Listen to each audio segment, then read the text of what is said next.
Okay, I think we are good to go. Again, welcome to the One Human Nation show. You're listening to WRUULP Savannah, Georgia, 107.5 FM, WRUU.org. We are Savannah Soundings Community Radio with Global Soul.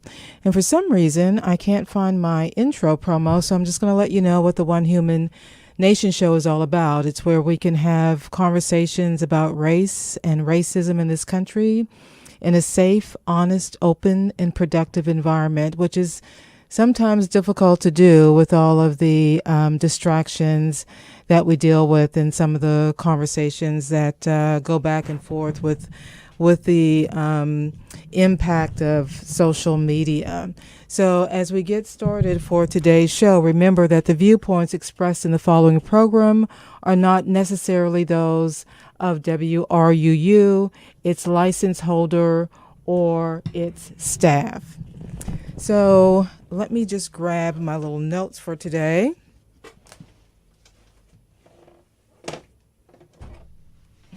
And I do want to, take a moment to acknowledge the passing of the Queen of Soul, Aretha Franklin. And here's a quote from her that I'd like to bring to your attention because it really speaks to what we hope the One Human Nation show does as far as getting people to wake up and to be aware of this journey that we all need to go through. And so here's a quote from Miss Aretha Franklin that she says, "I sing to the realist, people who accept it like it is. I express problems. There are tears when it's sad and smiles when it's happy. It seems simple to me, but to some, I guess, feeling takes courage." And this is what the reconciliation and healing journey is all about. It takes courage. And one of the things that Aretha Franklin did in 1970, and it was in reference to the political activist Angela Davis. She was arrested and charged with murder. And so this is what Aretha said, because she basically paid for her to get the bond that she needed to be free. And she basically, this is a quote from Aretha. She says, "I'm going to see her free if there is any justice in our courts, not because I believe in communism, but because she's a black woman and she wants freedom for black people. I have the money. I got it from black people. They've made me financially able to have it, and I want to use it in ways that will help our people." So as we get into today's show, and we're going to be focusing on learning about voter suppression. And if you've listened to me at any point in period of time, I try to keep it real, like Aretha would say. And sometimes I know that may not go over well, but I do ask for you to be open to the journey. And, you're always welcome to come on the show and express your viewpoints as it relates to race and racism in this country. And if you want to do that, you can send me an email at mystory@onehumannation.com. And that's .info, I'm sorry. And that's a good way to connect if you're feeling like, I'm at that point that I want to share my journey. I always think it's important as we start talking about any topic that we go and we take a look at the history of how we got here and what the underlying foundation is. So I found this clip, and it's not that long. It's about 7 minutes, and it really goes back to Reconstruction and the Jim Crow laws and the intentionality of keeping African Americans and poor whites out of the voting segment. So let's take a listen to that. The Disenfranchisement of African Americans, as told by Hannah Crosby. The American Civil War ended in 1865. Marking the start of the Reconstruction era in the 11 former Confederate states. The 13th Amendment, ratified December 6, 1865, abolished slavery and involuntary servitude in the United States and any place subject to their jurisdiction. The amendment also gave Congress the power to enforce these new laws by appropriate legislation. Following the 13th Amendment, the 14th Amendment, ratified on July 9, 1868, redefined citizenship. The amendment contains the Privileges and Immunities Clause, the Due Process Clause, the Equal Protection Clause, and deals with post-Civil War issues. Most importantly, the 14th Amendment defined former slaves as citizens. Congress refused to readmit the 11 former Confederate states back into the Union until they were reconstructed and the freedmen's right to vote safeguarded. Congress passed the Reconstruction Acts, starting in 1867, which established military districts to oversee the affairs of these states pending Reconstruction. On February 3, 1870, the 15th Amendment was passed, prohibiting the denial of the right to vote based on race, color, or previous condition of servitude. This amendment was intended to guarantee the African Americans' right to vote. However, the problem was nowhere near to being solved. White supremacist organizations used intimidation, violence, and assassinations to repress blacks and prevent them from exercising their civil rights. The Ku Klux Klan, KKK, was formed in 1865 in Tennessee and quickly became a powerful secret group with chapters across the South.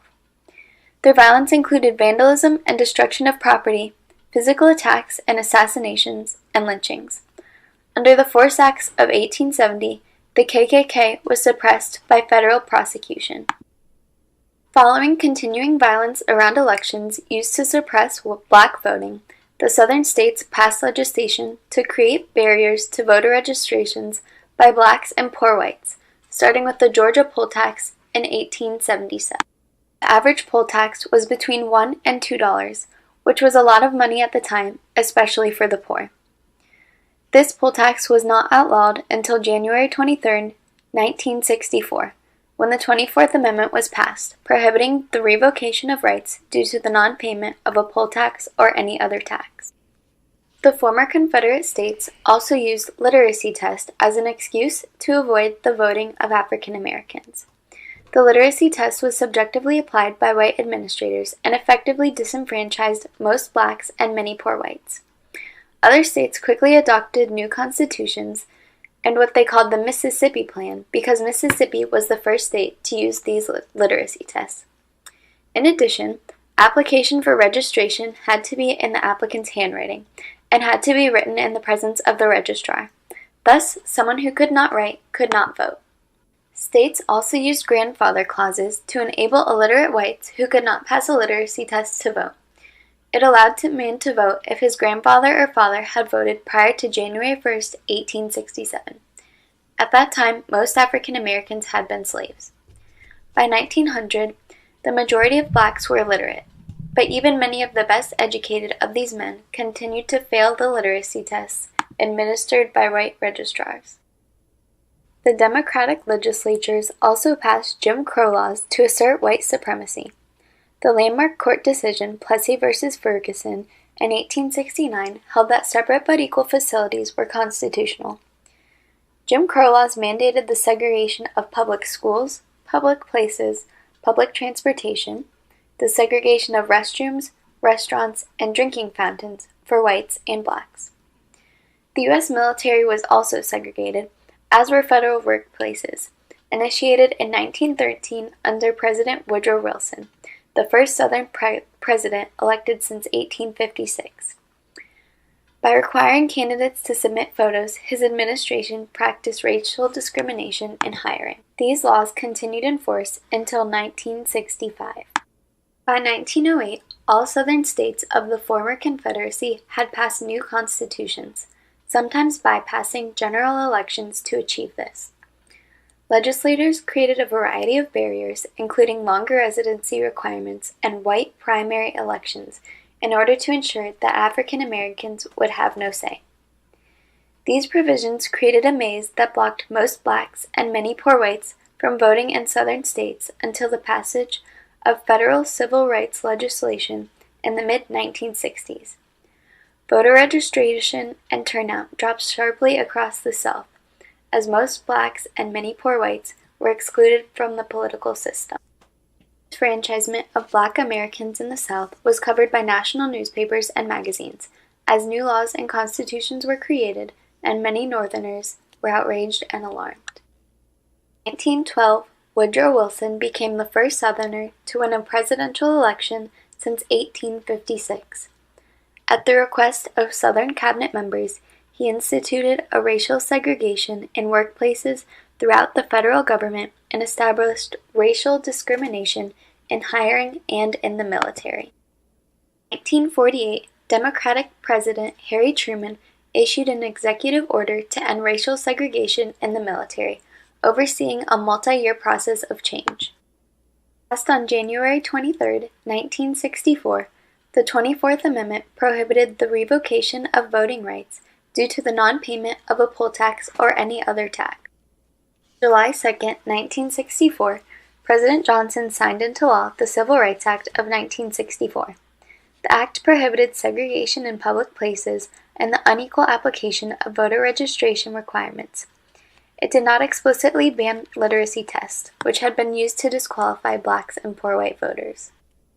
Passed in 1965, the Voting Rights Act prohibited the use of literacy tests as a requirement to register to vote. It provided for federal monitoring of areas that historically had low voter turnouts to ensure that new measures were not taken against minority voters. African Americans finally began to enter the formal political process, most for the first time in the South.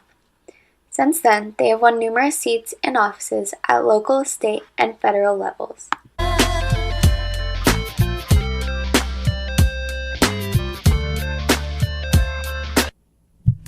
Okay, so, unpacking some things that have historically happened, it does leave a footprint. And it's a footprint that we're still dealing with today, because when you have been,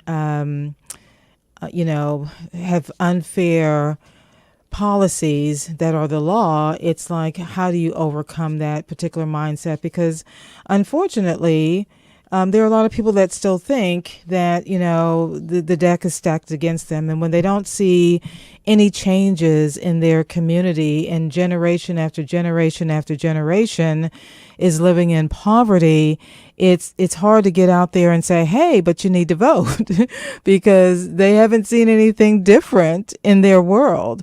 And so one of the things I do want to share with you, because I think it's critical that we get accurate information out there. And I think the challenge is getting it in the hands of people that have been disenfranchised. I am encouraged by the youth and their enthusiasm and voting for the first time. That's one demographics. But how do you get other people that have been disenfranchised, that are older, re-engaged in the process? And it may be a flawed process, but I think it requires everyone that can to be engaged, because we can't even begin to think about any kind of change if we don't exercise our right to vote. So one of the things that I did, because I was really concerned about what happened to me personally in moving back to Texas from Georgia, and I don't think it was intentional. It was something that I wasn't aware of, and I don't think that the folks doing the voter, and it was during the time of I did early voting. And I wasn't informed at this particular time, at this particular early voting, that if I did not check a particular primary, I would not be able to vote in the runoff. So I checked independent. And then when it was time for me to vote in the runoff election, now I was able to vote in the most recent elections, but I didn't do early voting because I was like, I'm not taking that chance again. Because, when you had to declare a party. So, the people that were checking me in, they didn't explain any of that to me at the time when I checked independent, and they were both African American. So it wasn't a color thing. I think it was just a matter of not conveying information. And I think that's why it's so important that if we're going to take on the role and the responsibility of being a voter registrar, we have to, really break down the basics. Don't assume that people know. Because me moving here from another state, I had no idea. one of the things that I learned in taking this training that was offered, and it's free at no cost, and I wanted to be more involved in my community and getting people registered to vote, so I felt like the training would be a good step to start instead of just talking about it. And one of the things that I discovered for Georgia, and this is for Georgia, is that any valid state or federal government issued photo ID, including you can get a free voter ID card issued by the county registrar's office or the Georgia Department of Driver Services, DDS. So I did not know that if you did not have a driver's license or a federal photo ID, that you can actually get a free voter ID card. And it's issued by the county registrar's office, which is where I did the training in Chatham County. This was at the Eisenhower location, or the Georgia Department of Driver Services. And there also, and as I'm flipping through my notes, is that you can also get a free voter identification card if you attend a public Georgia college. A voter identification card can be issued at any county registrar or Department of Driver Services office free of charge. And the voter identification card may be used for voting purposes only. And I didn't know that. I thought you had to have a driver's license or some other kind of federal government issued photo ID. The other thing that I learned for Georgia is that a Georgia's driver's license, even if expired, can be used. Now, that's not going to be the case, I think, if you're voting the first time, but you can use an expired Georgia's driver's license. You can get a valid employee photo ID from any branch, department, agency, or entity of the U.S. government in Georgia, or any county, municipality, board, authority, or other entity of the state. You can also use a valid U.S. passport ID, a valid U.S. military photo ID, a valid tribal photo ID, a copy of a current utility bill, a bank statement, a government check, a paycheck, or any other government document that shows the name and address of the individual registering to vote. So I know that's a lot of information to digest, but if it comes up in a conversation and someone says, well, I don't drive, so I don't have a driver's license, you can let them know, well, you can get a free voter ID card. And I think it's critical that we get accurate information out there to the community. So the other thing that I want to point out to you, there are some people that are illiterate and they still sign with an X. And that's totally acceptable for voting. And one of the things that I learned, to be a voting registrar, and if you're doing a registration drive, it was emphasized repeatedly that it wasn't up to us, the volunteers, to determine whether someone was eligible to vote. And that we needed to make clear to the person registering to vote until they actually got notification, which typically happens 4 to 6 weeks later, to receive their voter receipt card or a letter basically stating additional information was needed. There is a whole nother checks and balance in place separate from those that are doing the registration at these voter registration drives. And so it was made clear, and of course you're not identifying with any political party, you're just there to assist that person to start the registration process. It doesn't mean that they're registered at that point. There's still some checks and balances that have to be done, and I think that's really important as we come up on the deadline for getting people registered to vote, which is October 9th. So we're going to take a listen to this clip that talks about some of the worst counties for their voter suppression and what they have in place. So let's take a listen to this. I'm Ari Berman, voting rights reporter for Mother Jones, and I am here to tell you about 4 of the country's worst voter suppression laws.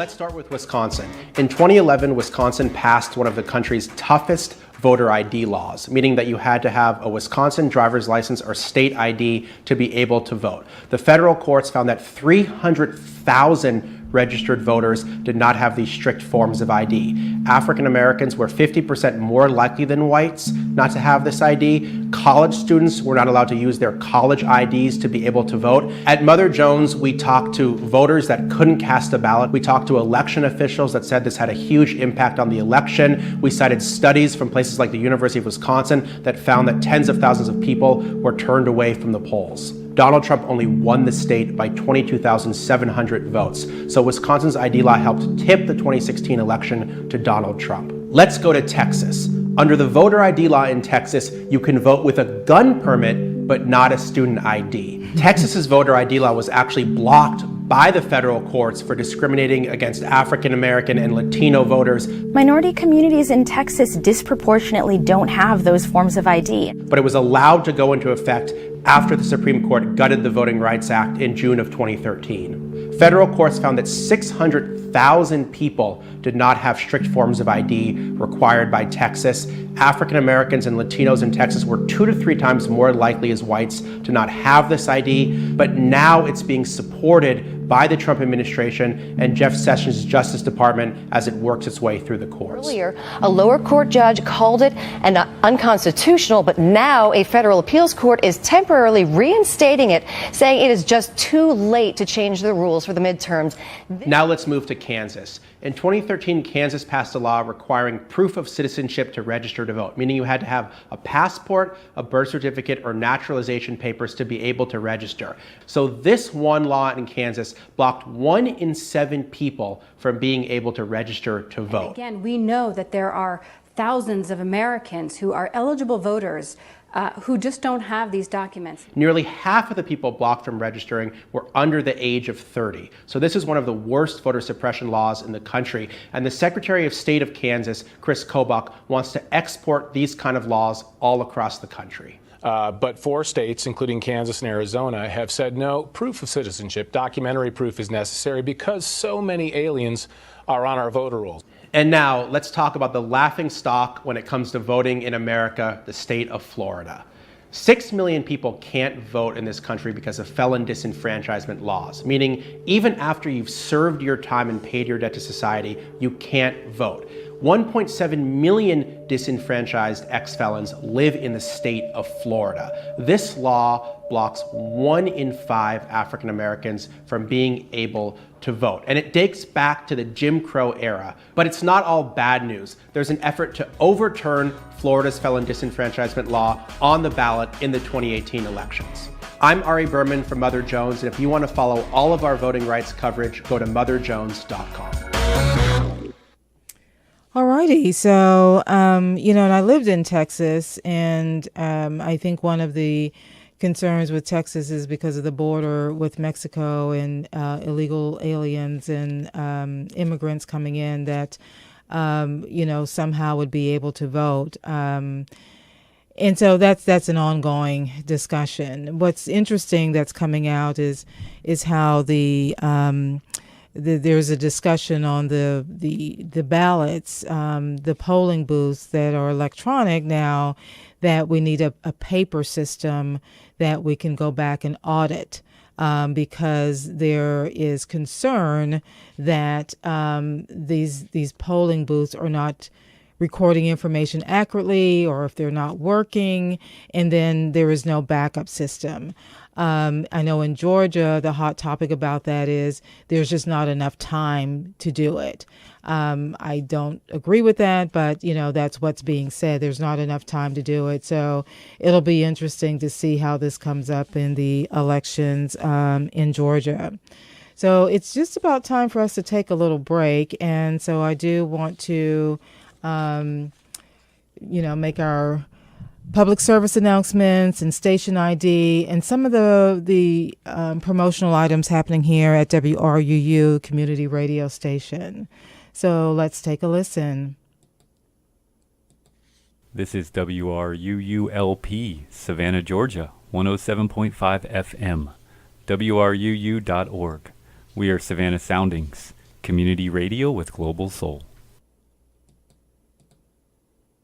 America's Second Harvest of Coastal Georgia's Brown Bag for the Elderly program provides grocery assistance to seniors who are 60 years of age and older who meet the income eligibility requirements. Each month, volunteers and food bank staff pack 1,600 grocery bags with nutritious food to help those vulnerable to hunger, especially at the end of the month when cash is low. To volunteer or to donate, call 912-236-6750. To inquire about food assistance, call 912-651-7740. For 10 days in August, WRUU 107.5 FM will be auctioning off more than $3,000 worth of fun and unique items to raise money to support this nonprofit community radio station. WRUU radio hosts have worked hard to gather items to delight and dazzle. From August 11th through the 21st, you can bid on gift cards and certificates for great local restaurants and bars, art, theater, fitness, and much more. Browse the catalog today. Every purchase will help WRUU continue to bring you Savannah's most diverse and passionate radio programming. Look for the Summer Business Auction at WRUU.org. I also want to bring to your attention that Location Gallery and WRUU's Art on the Air present 300 and Under, a group art show and sale featuring works by 40 artists. Many of the artists in this show have been on WRUU's Art on the Air, which is on every Wednesday from 3 to 4. The 300 and Under art show and sale is a fundraiser for WRUU-LP, this all-volunteer community radio station. This exhibit and sale will run until September 14th at Location Gallery at 417 Whitaker Street. Location Gallery is open from 10 a.m. to 5 p.m. Monday through Friday. For more information, look for 300 and Under on Facebook. So we've got lots of opportunities on how to support WRUU Community Radio. So I definitely hope you take advantage of one of those opportunities. And if you just tuned in, you're listening to the One Human Nation Show.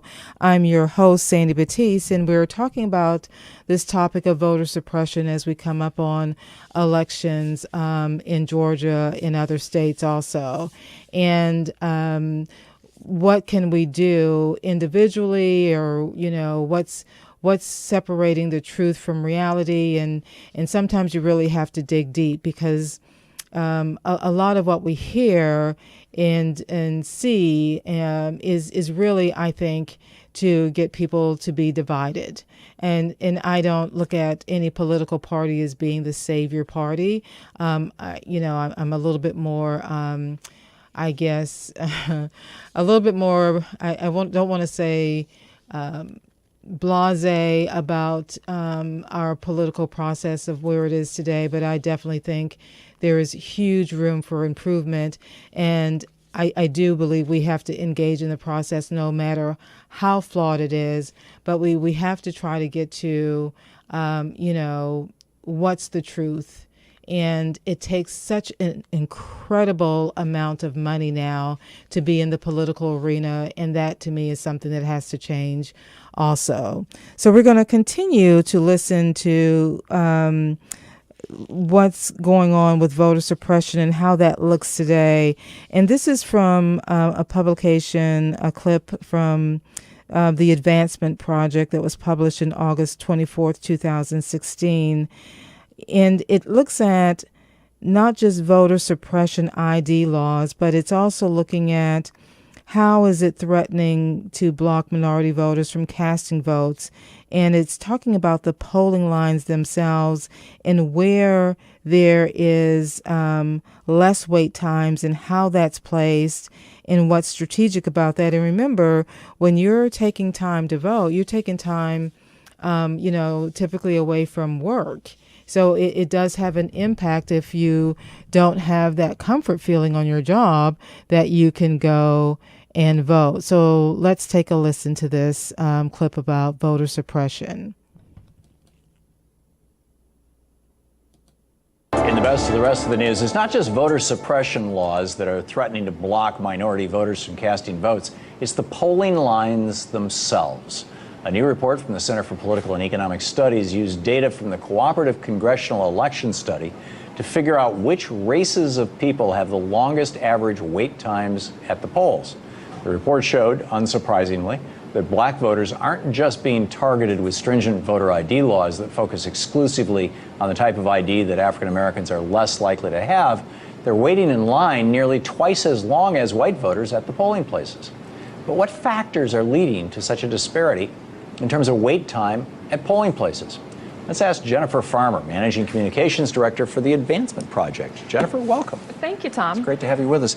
So what are the major factors that account for why black Americans end up waiting in line, on average twice as long as white voters in America? That's exactly right. It has a lot to do with polling place resources. And when I say polling place resources, what I mean is the number of polling machines that are at different polling sites, the number of poll workers, broken machines, older machines. And what's interesting is the report from the Joint Center tracks very closely to a report that Advancement Project in our time released in 2013. And it was called the Time Tax Report. And in that report, we looked at the wait times for voters of color, young voters of color in particular, and again, very similar findings. Yeah. Why do we have any sense of exactly why these polling places are understaffed, or why there are fewer machines or ballots or whatever available?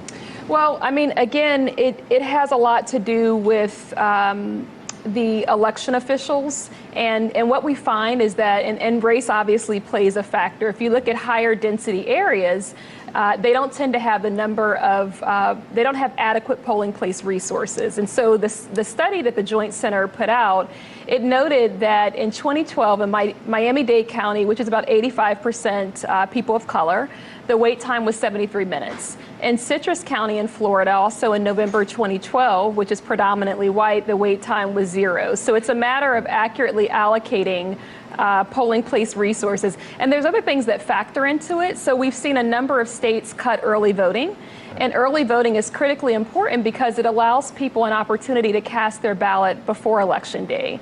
And so if you look at the combination of restrictions on the right to vote, from cuts to same-day registration, to failing to modernize voting in terms of online voter registration, to the lack of adequate polling place resources, particularly in communities of color, you see these types of problems.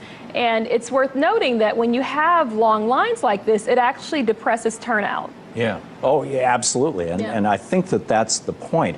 I'm developing this kind of Jim Crow-based conspiracy theory, and I'd love to run this by you and get your take on it. First of all, we have conservatives running around all the time talking about local control and how important local control is, and you've got to have local control of our schools and local. But what that really also means is local funding. And so, because, first of all, polling places are funded at the county level. That's right. In, I believe, every state in the United States, and if not in the vast majority of them. Just as schools are typically funded locally. Mm-hmm. So your zip code is going to determine the quality not only of the education your kids get, but how long you wait in line to vote. Absolutely. So James Crow Esquire now comes along and says, oh, well, local control is a really important thing. Local funding is a really important thing. So we've got to have the property tax pay for the voting places, which will suppress the vote in minority communities, and the schools, mm-hmm. which will keep minority communities locked into these tragic cycles of poverty and illiteracy and whatnot.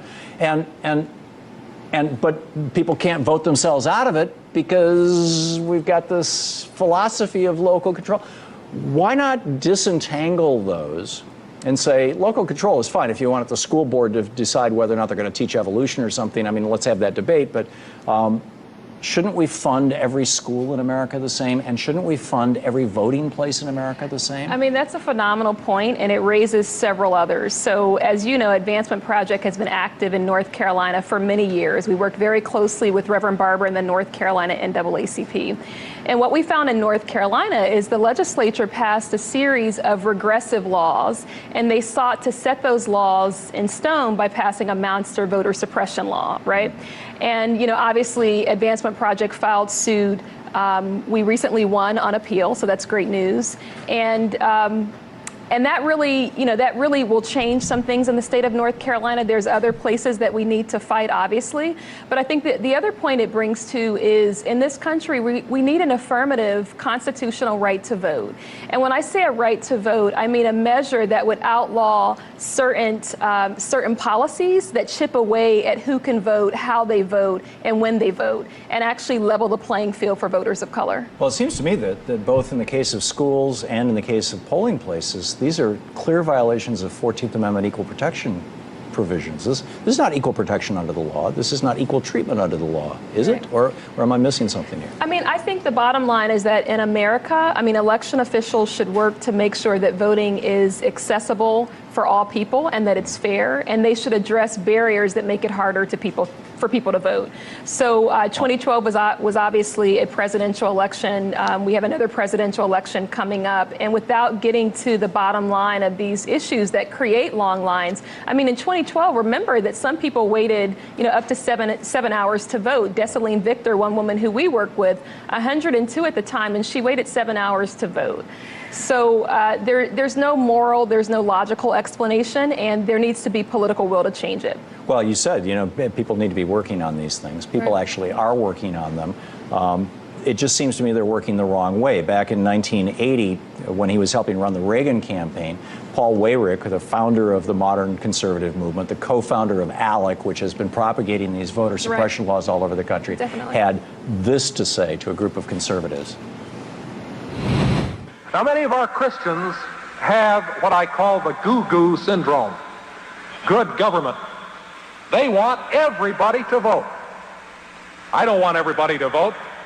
Elections are not won by a majority of people. They never have been from the beginning of our country, and they are not now. As a matter of fact, our leverage in the elections, quite candidly, goes up as the voting populace goes down. This has been the mantra of the Republican Party since 1980. Definitely. Since it was explicit in 1980.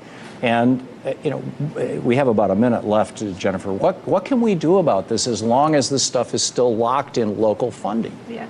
Well, I mean, the thing is that voters have to know the rules for their particular community. And there are a number of groups, Advancement Project is one, that are doing work to educate voters and also to push back and clear barriers to the ballot box. So for more information on suggestions, I would go to the Joint Center's website at jointcenter.org. I'd go to advancementproject.org. The Brennan Center has done remarkable work around this issue. So I would find the rules in local communities. And then it's not enough to ensure that you are voting, but also ensure that your community, people in your community, have the information that they need to vote. Yeah, I think this is a really important conversation. I just grabbed us a few more minutes. How is this problem exacerbated? Well, first of all, you said an affirmative right to vote. One of the things that just in 2001 or 2000, well, I guess by that time it was January of 2001, that just blew out at me from the Supreme Court was when William Rehnquist, in his decision, authoring the decision in Bush v. Gore, said there is no affirmative right to vote in the Constitution. Right. And therefore, the Supreme Court was, you know, just fine in stopping the counting of the vote in Florida. Why did everybody's head not explode in America when that happened? A lot of people think that they have an affirmative right to vote. But when I say an affirmative right to vote, what I mean is a threshold that says you cannot pass these restrictions on, on voting without proving that there is a compelling state interest for doing so. And so a lot of people don't know that they don't have an affirmative right to vote. The other thing is you have 13,000 jurisdictions that all have different rules. And so, the rules here in the D.C. area are very different from, maybe Fairfax County, Virginia. And so I think it's very important to just think about where you are and how the policies in that local jurisdiction can impact when you vote and how you vote. The other thing is there's been a number of cuts to early voting. And so in Florida, I believe Florida shrunk their early voting period from 14 days to 8 days. And for working people who need to sacrifice, who may not have paid time off, and so they're making a decision on whether or not they're going to go without pay to vote. If their polling place is far from where they live, that also impacts that if they don't have transportation. And so there are a number of factors that play. And like I said, there needs to be political will to address it. Well, and learn the rules, work the system to the extent you can, demand your rights. That's all well and good. But when you're going up against a system that has been essentially rigged against you, right. It seems incumbent upon all of us to try to unrig that system. Absolutely. So where do we start? And a number of groups have, the Supreme Court, gutted Shelby. Gutted the... in Shelby, they gutted the Voting Rights Act. In Shelby, they gutted the Voting Rights Act. That needs to be restored. So that's one place. There are a number of organizations that are bringing groundbreaking lawsuits to kind of challenge and break up some of this. So I told you about the Advancement Project lawsuit. There was a voter ID victory in Wisconsin. Supporting groups that are bringing this litigation. And then also challenging Congress to bring back the full protection of the VRA. Yeah, the Voting Rights Act. The Voting Rights Act, absolutely. So, laws. This is all basically federal level stuff. Is there action going on at the states? I mean, the states are where, by and large, Republicans are working so hard to make sure that people can't vote. Yeah. And there are a number of groups in states across the country who are working on this issue. So I mentioned North Carolina. The North Carolina NAACP is very active. They're not an anomaly. There are other groups in states across the country that are also leading critical work. In Florida, there's New Florida Majority. So there are a number of groups that are working at the state and also national level. So you can find a local group. Can you support them and support them, participate? Yeah. Well, what I was going to say is, for information on what's happening in some states, you could visit Advancement Project's website, which is advancementproject.org. Yeah. Okay, that seems like a great starting point. Yeah. And automatic voting registration, mail-in ballots, are these things? I mean, these are all things that modernize the process and make it easier to vote. And I think that's what we need to move to, is a system where election officials really feel like it's their job to make it easy for all eligible voters to participate in the process. Yeah, I used to live in Oregon. It was 100%. There were no polling places, right? It was all mail. And I think that they've got the highest voter compliance rate in the country. I think like 68%, as I recall, right. Something like that. And the right to vote has always been rooted in race. Yeah. And thinking about and who gender. gets and gender, and thinking about who gets to decide and who gets to define and who gets to participate. And so you mentioned Oregon, like how many people of color are in Oregon. That's right. Yeah. Thus no efforts to stop it. Exactly. Jennifer, thank you so much for being much. with us. It's great to have you with us. Well, if you just tuned in, you're listening to the One Human Nation show. So we've been kind of doing a deep dive into voter suppression, and that particular piece was definitely kind of harping on one particular political party, which like I said, I'm kind of disenfranchised with the whole political process. I just think it depends on whoever's in power or have the controlling interest at the time, if they're going to be working for their best interest, and it doesn't matter to me which party that is. So I just kind of wanted to provide that clarification. And as we kind of wrap up today's show, I do want to point out some things that it's particularly for the state of Georgia, because I do think that it's important, depending on where you are, to learn about what's really accurate information. And one of the things that's kind of hit my radar for the state of Georgia is that people, when they go to check to see if they are registered to vote and they have voted previously, for some reason their name is not there.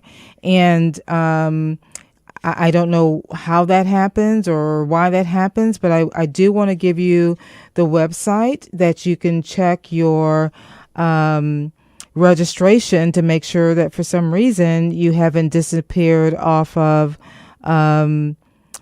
the registration status. So you would go to www.sos.ga.gov/MVP. So I'm going to give you that again, and it's www.sos.ga.gov/MVP. So part of the training was that for the registrar training was that people should be encouraged to visit that website in advance of a primary or election day to verify their registration status and correct polling places. It may be something as innocent as you recently moved, and for some reason things have fallen through the crack, or maybe there's been a name change.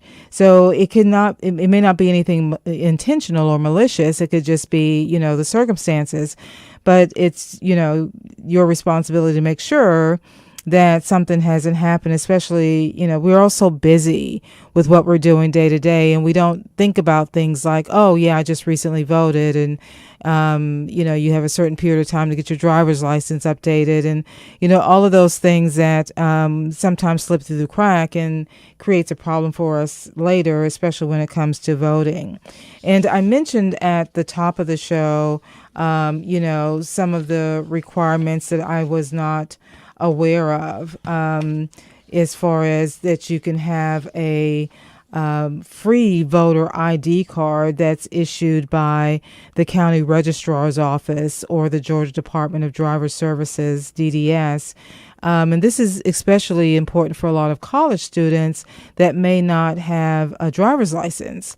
They can obtain a free voter ID card. And this may be also for some folks that, because of whatever reason, they don't drive, but you can get a free voter ID card.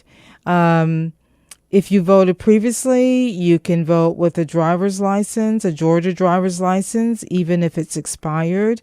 And they did, through the training, make a distinction between if you were voting for the first time in Georgia as opposed to if you voted here previously. So, all of this is about being prepared. And not waiting until the last minute and having a problem and being left out of the process. So I think it's important for us to kind of take the time to make sure that we are prepared. And one of the things that really impressed me about the training is how to make sure that we keep the ballots or the registration forms private and secure. And, they emphasize that if you were going to be doing voter registration over the weekend, that you should be turning in your registration forms on Monday, not having them driving around in your car because, you can have a car accident and then what's going to happen to that documentation. There was also information about if you're copying the voter registration applications, that you can only do that with the express written consent of the applicant. And you may have another person make copies of an original voter registration application, but such copies should only be used in aiding the applicant with verifying the timely and proper receipt and processing of his or her application by the applicable Board of Registrars. So there was a lot of information on keeping the information private and, having that person actually secure and fold and, take that step when they're handing you their completed registration form.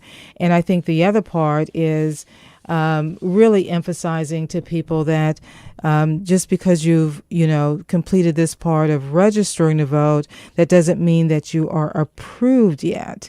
That's a total separate process. And it was emphasized that, the role of the registrar is just to encourage people, if you're doing a voter registration, to submit their information, because there is going to be verification and validation behind the scenes. That that took a lot of pressure off me, because it's like, well, what if I do something wrong and get somebody registered to vote that's not that has that is not eligible for, well, that's not my responsibility as a registrar. I'm there to encourage everybody to vote.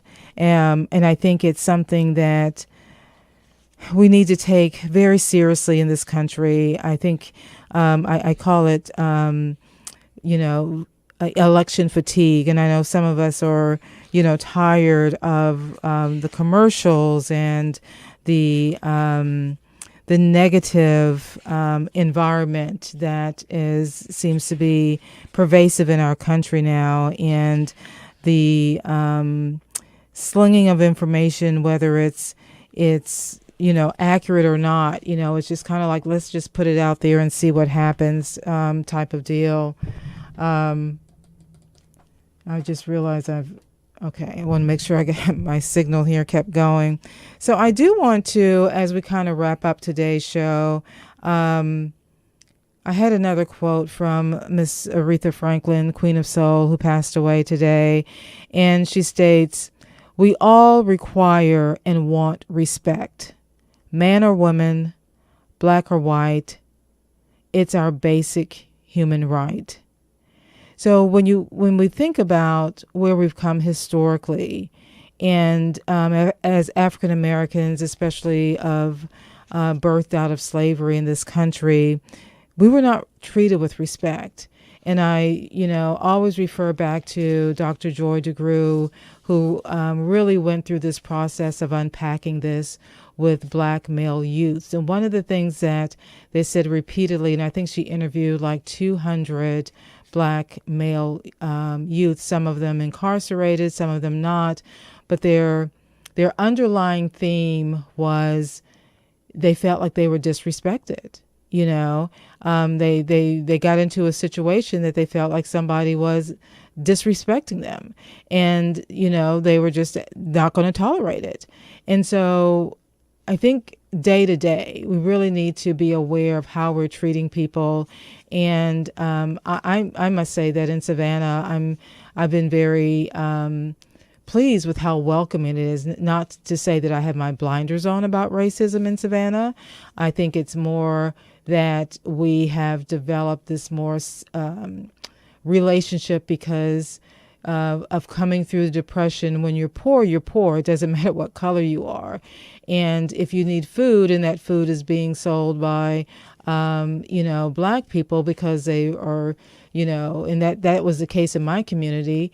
They farmed and they fished and, shrimp and oyster and crab, and they would take their produce and everything to market to sell. And that's at City Market here in Savannah. Doesn't look the way it looked back then, but you can Google some old pictures of City Market, and that's where people came together to have these conversations. And if you're trying to buy produce from somebody, you will engage in a conversation, I think, or anything that you're trying to buy.